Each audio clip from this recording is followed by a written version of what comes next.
पुणेकरांची जीवनवाहिनी म्हणून ओळखली जाणारी PMPL बस, पण ही जीवनवाहिनी आता आर्थिकदृष्ट्या व्हेंटिलेटरवर असल्याचं चित्र आहे.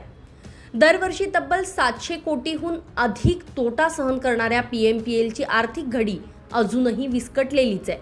गेल्या 5-1 वर्षांमध्ये जी आकडेवारी आता समोर आली आहे त्या आकडेवारीतनं हे धक्कादायक वास्तव समोर आलेलं आहे.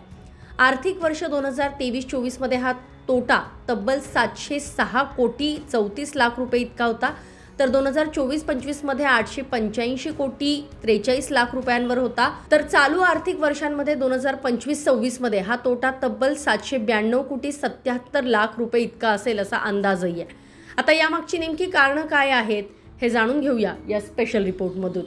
उत्पन्नामध्ये काही प्रमाणात वाढ होत असली तरी वाढता इंधन खर्च, कर्मचाऱ्यांचं वेतन, देखभाल खर्च आणि इतर प्रशासकीय खर्चामुळे PMPLच्या तिजोरीवरचा ताण कायम आहे. त्यामुळे दरवर्षी महापालिकांकडून मिळणाऱ्या संचलन तूट अनुदानावरच PMPLचा कारभार सुरू आहे. तुटीची भरपाई करण्यासाठी पुणे आणि पिंपरी चिंचवड महापालिकांकडून अनुदान दिलं जात आहे. त्यानुसार 2024-25 मध्ये पुणे महापालिकेकडनं 439.26 कोटी तर पिंपरी चिंचवड महापालिकेकडनं 343.17 कोटी रुपयांची संचलन तूट अनुदान देण्यात आलं.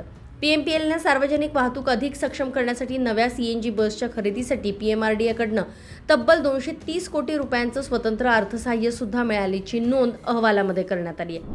दरवर्षी सरासरी 700 कोटीहून अधिक आर्थिक तूट. 2024-25 मध्ये सर्वाधिक 885.43 कोटी रुपयांचा तोटा. चालू वर्षातही सुमारे 792.77 कोटी रुपयांच्या तुटीचा अंदाज. पुणे आणि पिंपरी चिंचवड महापालिकांच्या अनुदानावर PMPLला मोठा आधार. नव्या बससाठी PMRDAकडनं तब्बल 230 कोटी रुपयांची आर्थिक मदत. का वाढतोय PMPLचा तोटा?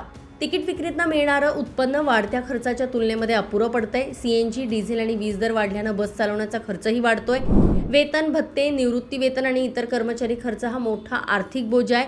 जुन्या बसच्या दुरुस्ती, देखभाल आणि स्पेअर पार्ट्सवरही मोठा खर्च होतोय. कमी प्रवासी असलेल्या भागातही सार्वजनिक सेवेसाठी बस चालवाव्या लागतायत. दुचाकी, चारचाकी, कॅब आणि रिक्षांमुळे PMPLच्या प्रवाशांमध्ये घट होतीये. ट्रॅफिकमुळे बसच्या फेऱ्या कमी होतात, इंधनाचा वापर वाढतो आणि उत्पन्नावर परिणाम होतो. वाढत्या खर्चाच्या तुलनेत तिकीट दर वारंवार वाढवणं शक्य नसल्यानं महसूल वाढ मर्यादित राहते. नवीन बस खरेदी, डेपो आणि पायाभूत सुविधांसाठी मोठ्या निधीची आवश्यकता असल्यानं आर्थिक ताण वाढतोय. आता यावर PMPLच्या अध्यक्षांचं नेमकं काय म्हणणं आहे तेही जाणून घेऊया. PMPL ही शहराची जीवनवाहिनी आहे. बस ही सार्वजनिक सेवा असल्याने ती तोट्यात आहे असं म्हणता येणार नाही. उत्पन्न वाढवण्यासाठी मात्र विविध पातळ्यांवर प्रयत्न सुरू आहेत, अशी प्रतिक्रिया PMPLचे व्यवस्थापकीय संचालक अध्यक्ष महेश आव्हाड यांनी दिली आहे.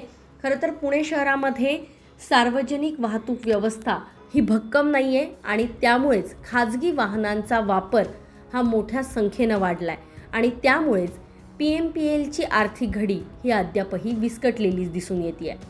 ही घडी पुन्हा सुरळीत बसवण्यासाठी प्रशासन नेमकी काय भूमिका घेते याकडे लक्ष देणं गरजेचं आहे. पुण्याहून अश्विनी जाधव केदारी, लोकमत व्हिडिओ.